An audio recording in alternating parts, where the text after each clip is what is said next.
जय हिंद साथियों।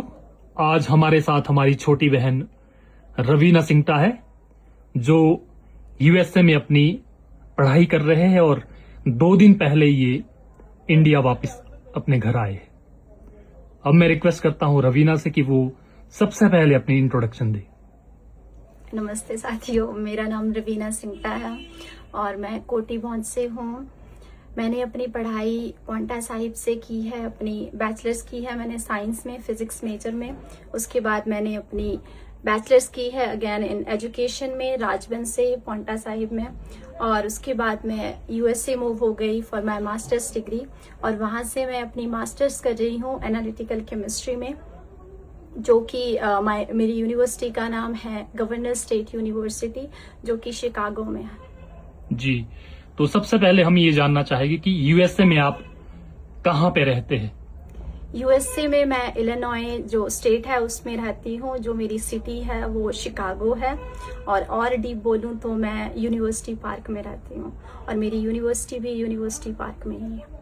जी, तो मैं ये जानना चाह रहा हूँ कि क्योंकि यूएसए जाना इतना आसान नहीं है किसी भी हिंदुस्तानी के लिए, हाँ जी। और क्योंकि आप अभी एक स्टूडेंट ही है, तो वहां आप कैसे पहुंचे? किसी ने मोटिवेट किया? किसने आपको ये रास्ता दिखाया, ये राह दिखाई यूएसए जाने की? बिल्कुल, सच बताऊं तो मुझे बिल्कुल अपनी ओर से कोई आइडिया, मेरे को कोई पता नहीं था कि मुझे यूएस जाना है। मैं अपनी रेगुलर पढ़ाई यहाँ से कर रही थी, मैं मास्टर्स भी यहीं से करने वाली थी। लेकिन जो मेरे मामा जी हैं उन्होंने मुझे मोटिवेट किया और बहुत ज़्यादा जोर भी लगाया कि नहीं, तुम जा सकती हो, तुम कर सकती हो, जो भी रिक्वायरमेंट है वहाँ जाने के लिए तुम में वो पोटेंशियल है। तो वो चीज़ उन्होंने मुझ में जानी और उन्होंने ही मुझे वहाँ जाने के लिए मोटिवेट किया और फुल सपोर्ट भी किया। जी, मैं सभी व्यूअर्स को बताना चाहता हूँ कि रवीना अपनी स्कूल टाइम से ही बहुत ही इंटेलिजेंट स्टूडेंट रही है और फर्स्ट जो टॉप 10 के अंदर इनकी हमेशा ही स्कूल टाइम से ही पोजीशन रही है। शायद इसीलिए ग्रेट खली साहब ने इनके अंदर ये पोटेंशियल पाया कि नहीं, ये यूएसए जाके भी जो है हम सबका नाम रोशन कर सकती है।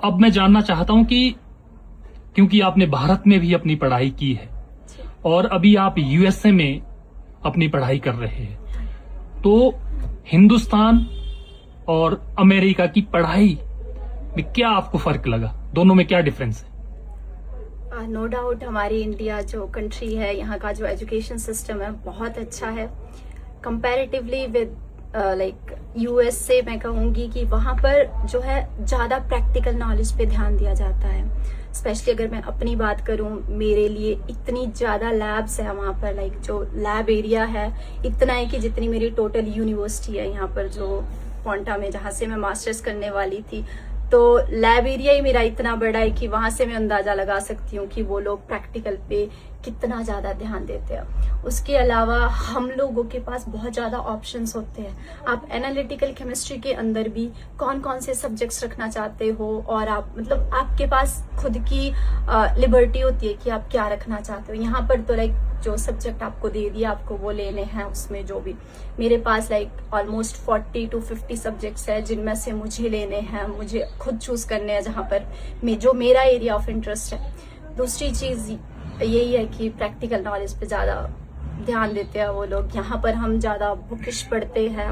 मैं अपनी बात करूँ, मेरे को ऐसा लगता है मैं बहुत इंटेलिजेंट हूँ, मुझे तो बहुत सारा आता है, लेकिन वहां जाके जब देखते हैं थोड़ा सा हम प्रैक्टिकल नॉलेज में लैग कर जाते हैं। जी, जैसा आपने बताया कि वहाँ पे जो फैकल्टी है उसमें बहुत सारे ऑप्शंस है और जो इंफ्रास्ट्रक्चर है कैंपस है उसका, वो बहुत अच्छा है, बहुत बेहतरीन है और स्टूडेंट के पास मल्टी ऑप्शंस वहाँ पे। बिल्कुल। तो यही एक डिफरेंस है।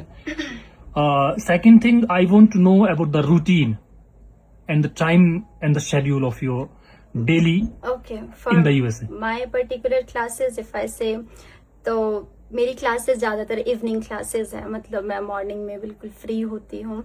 मेरी ऑलमोस्ट 1 बजे के बाद ही क्लासेस स्टार्ट होती है। फर्स्ट सेमेस्टर में मेरी जो लास्ट क्लास थी वो 10:30 PM तक भी होती थी, जो मेरी लैब लंबी चलती थी।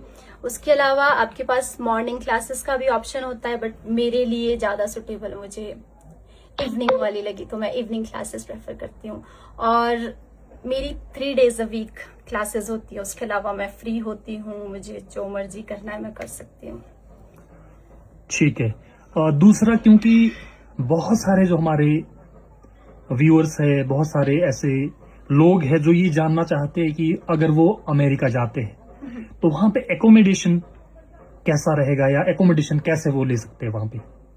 ओके, तो अकोमोडेशन के लिए वहाँ पर बहुत सारे ऑप्शंस होते हैं। लाइक वहाँ पर आपको अपनी कम्युनिटी मिल जाती है। जैसे आपको इंडियन कम्युनिटी के बीच में रहना है तो आप के अगर मैं अपनी बात करूं, जब मैं यहाँ से मेरा वीजा अप्रूव हुआ तो यहाँ से ऑलरेडी ग्रुप्स बनने स्टार्ट हो जाते हैं। लाइक व्हाट्सएप ग्रुप है होते हैं, आपको ऐड कर लिया जाता है उसमें, फिर आप उसमें भेज सकते हो कि भाई मुझे मेरी ये वाली यूनिवर्सिटी है और मुझे इसके अराउंड में वो चाहिए अकोमोडेशन।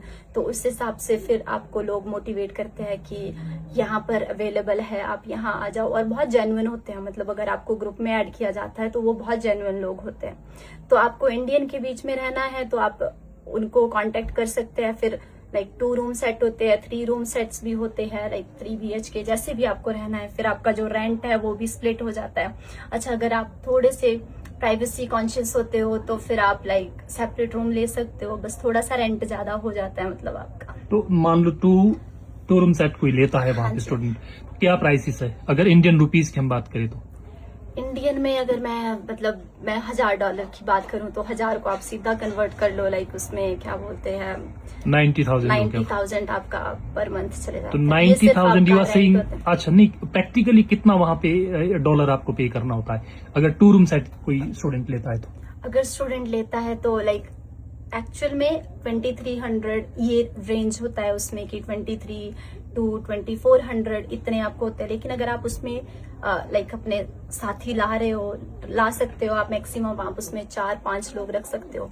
तो फिर आपका जो रेंट है वो 23 और 2400 है, वो स्प्लिट हो जाते हैं फिर 4 लोगों में या 5 लोगों में। ज्यादातर गुजराती लोग ऐसा करते हैं, वो उसमें बढ़िया अच्छे से उनके अपने ही जान पहचान वाले मिल जाते हैं तो इजीली वो उनके साथ रह भी लेते हैं। तो ये ऑप्शन है कि स्टूडेंट्स इकट्ठे मिले और वो रूम शेयर करे और उसको स्प्लिट करके जो है उनको कम रेंट पे जो है वहाँ पे बिल्कुल, और ज्यादा क्लैश भी नहीं होता है उन लोगों को, क्योंकि सबकी क्लासेस की टाइमिंग अलग होती है। तो ऐसा नहीं है कि एक ही रूम में आप एक ही टाइम पे घुसे हुए हो। कई लोग काम भी करते हैं तो शिफ्ट्स अलग अलग होती है, फिर कोई काम पे निकल जाता है, कईयों की क्लासेस मॉर्निंग में होती है, कईयों की इवनिंग में, और तो फिर इस तरीके से वो इजीली मैनेज हो जाता है। ठीक। दूसरी एक महत्वपूर्ण चीज ये कि क्या कोई लैंग्वेज इशू वहां पे, क्योंकि हम लोग हिंदुस्तान में रहते हैं, हिंदी मोस्टली हम लोग, या फिर अपनी हमारी रीजनल लैंग्वेज जो होती है वो हम लोग उसमें पढ़ाई करते हैं और मोस्टली हम बोलते भी। इंग्लिश हम बोलते हैं लेकिन अमेरिका का एक्सेंट, उनका तरीका थोड़ा सा अंग्रेजी बोलने का भी अलग है। क्या ऐसा कोई इशू भी आपको आया या स्टूडेंट को ऐसा इशू आता है वहाँ पे? हाँ जी, अगर मैं बात करूँ, हम जैसे जो इंडियन लोग होते हैं जिनकी जो इंग्लिश लैंग्वेज होती है वो 3rd लैंग्वेज होती है अगर देखा जाए। Particularly in my case my first language was पहाड़ी, उसके बाद फिर हम 2nd लैंग्वेज हमारी हिंदी होती है, 3rd लैंग्वेज जो हम सीखते हैं वो इंग्लिश होती है। तो तीसरी लैंग्वेज को इतने अच्छे से अडेप्ट कर पाना बहुत मुश्किल होता है। अगर आप इंग्लिश सीख भी लो उसके बाद आपको एक्सेंट का बहुत सामना करना पड़ता है, जो बहुत ही आपको एक बुरा एक्सपीरियंस बोल सकती हूँ मेरे लिए तो, क्योंकि जो हमारे प्रोफेसर्स होते हैं बहुत ही फास्ट फ्लुएंट बोलते हैं, वो समझना बहुत मुश्किल होता है। आपको घर जाके पूरे नोट्स अच्छे से देखने पड़ते हैं, या फिर आपके पास रिकॉर्डेड लेक्चर होते हैं, आप दोबारा से देखते हो तो फिर उसमें दिक्कत आ जाए। स्पेशली अगर आपको रैंडमली किसी से बात करनी होती है, कुछ पूछना है, तो वो चीज समझने में आपको बहुत टाइम लगता है। उनको बार बार पूछना पड़ेगा, can you explain it again, तो ऐसे कर। बट अभी बहुत टाइम हो गया तो मेरे लिए अब ओके हो गया सब कुछ। एडॉप्ट करने में 2-3 महीने एटलीस्ट समझने में लग ही जाते हैं। बिल्कुल लग जाता है। ठीक। तो जैसे आपने बताया कि आपके व्हाट्सएप ग्रुप बन जाते हैं, आपको इन्फॉर्मेशन शेयर की जाती है, कहाँ जाना है क्या। मैं ये जानना चाह रहा हूँ कि अगर एक बच्चा आप ही की तरह कोई एस्पिरेंट है, वो सोच रहा है कि मुझे भी अपनी हाई स्टडीज के लिए यूएस से जाना है, तो क्या कॉन्सिक्वेंसीज है, कैसे वो बच्चा शुरू करे और वहां तक पहुंचे, क्या उसकी सीक्वेंस है? आप अपना अनुभव बता दीजिए। आपने मुझे नॉलेज है जो मैंने किया है, स्पेशली स्टार्टिंग से अगर मैं बताऊं तो सबसे पहले मेरा आइल्स हुआ, जो हमारा जो लैंग्वेज एफिशिएंसी टेस्ट होता है इंग्लिश के लिए, हम आइलेट क्लियर करते हैं। वो यूएस के लिए पर्टिकुलरली इतना जरूरी नहीं है। कुछ यूनिवर्सिटीज होती है आपकी जो आइल्स लेती है, कुछ यूनिवर्सिटीज ऐसी होती है जिसमें लाइक आइल्स की जरूरत नहीं होती है। बट मैंने सबसे पहले कर लिया क्योंकि मेरे मामू ने मुझे बोला कि आइल्स सबसे पहले, और उससे आप लोग लाइक जो आपकी इंग्लिश रह जाती है वो आप और ज्यादा सीखते हो, चाहे वो स्पीकिंग हो या फिर आप रीडिंग हो, राइटिंग हो, जो भी सारे मॉड्यूल सीखते हो। फिर आपका आइल्स क्लियर हो जाता है। उसके बाद यूएस के लिए, कनाडा के लिए बस आपका यही होता है, लाइक आपने आइल्स क्लियर कर लिया, फिर आपका प्रोसेस स्टार्ट होता है। लेकिन यूएस के लिए आपका एक F1 वीजा इंटरव्यू होता है जो कि आपको एम्बेसी में जाके देना होता है, और आपको वो मेन इंटरव्यू है जो आपको क्लियर करना होता है। उसके बाद फिर आपका मेन प्रोसेस स्टार्ट होता है जब आपका वीजा क्लियर हो जाता है। बट अगर स्टार्टिंग में बात करें तो आपको बहुत अच्छी कंसल्टेंसी में जाना पड़ेगा। वो आपको लाइक ऐसे नहीं कि किसी भी बंदे को आप पैसे दे दो, नहीं, आपको बहुत ही जेन्युइन बंदे, या फिर चंडीगढ़ वगैरह में मैंने पर्सनली जलंधर से किया था, प्लस मेरे जो मामा जी है उनके नोन में जो थे उन्होंने मुझे उनसे मिलवाया और उन्होंने मेरी सारी प्रिपरेशन करवाई, उन्होंने ही मेरा अप्लाई किया यूनिवर्सिटीज वगैरह में।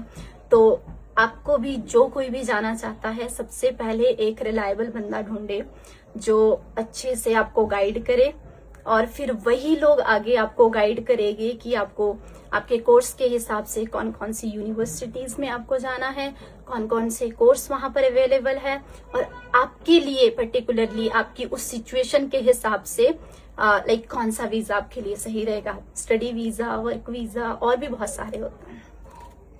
ठीक है। दूसरा मैं ये जानना चाह रहा हूँ, क्योंकि बहुत सारे स्टूडेंट वहां पे जाते हैं, वो स्टडी वीजा पे जाते हैं। कुछ लोग ऐसे हैं जो पढ़ाई उनकी कंप्लीट हो गई है, कोई उन्होंने प्रोफेशनल कोर्स किया है, अलग अलग तरह से लोगों के मन में ये सोच है या विचार आते हैं कि मैं भी वहां जाना चाहता हूँ। तो किस किस तरह के वीजा होते हैं ये, ताकि एक तो वहां पे स्टूडेंट जाए और दूसरा कोई काम करने के लिए अगर जाना चाहता है, तो वीजाज के बारे में थोड़ी सी अगर आपको नॉलेज हो शेयर करें प्लीज। इतनी ज्यादा मुझे नॉलेज नहीं है टू बी वेरी ऑनेस्ट। जो फर्स्ट वीजा मुझे पता है वो है स्टडी वीजा, जो कैटेगरी F1 में आता है, F1 वीजा, जो जिसके थ्रू मैं भी गई हूँ। दूसरा आता है आपका वर्क वीजा, जब आप किसी लाइक काम से जाते हो। उसके बाद आता है टूरिस्ट वीजा, जो कि आपका 10 इयर्स का होता है, उसमें आप 6 मंथ वहां पर रह सकते हो, फिर वापस आते हो। उसके बाद जैसे मेरे जैसे लोग जो गए हुए हैं, आप उनको विजिट करने जाते हो, विजिटर वीजा होता है, वो भी सेम टूरिस्ट की तरह ही होता है, जिसमें आप हमें विजिट करने आते हो। बट उसमें आपके ज्यादातर ब्लड रिलेटिव जो होते हैं, आपके मम्मी पापा, या फिर I don't know if brother और sister can move, but mummy papa का मुझे पक्का पता है, और मैंने देखे हुए भी है लोगों के पेरेंट्स उनको विजिट करने आते हैं। ठीक। एक और महत्वपूर्ण प्रश्न ये है कि अगर एक स्टूडेंट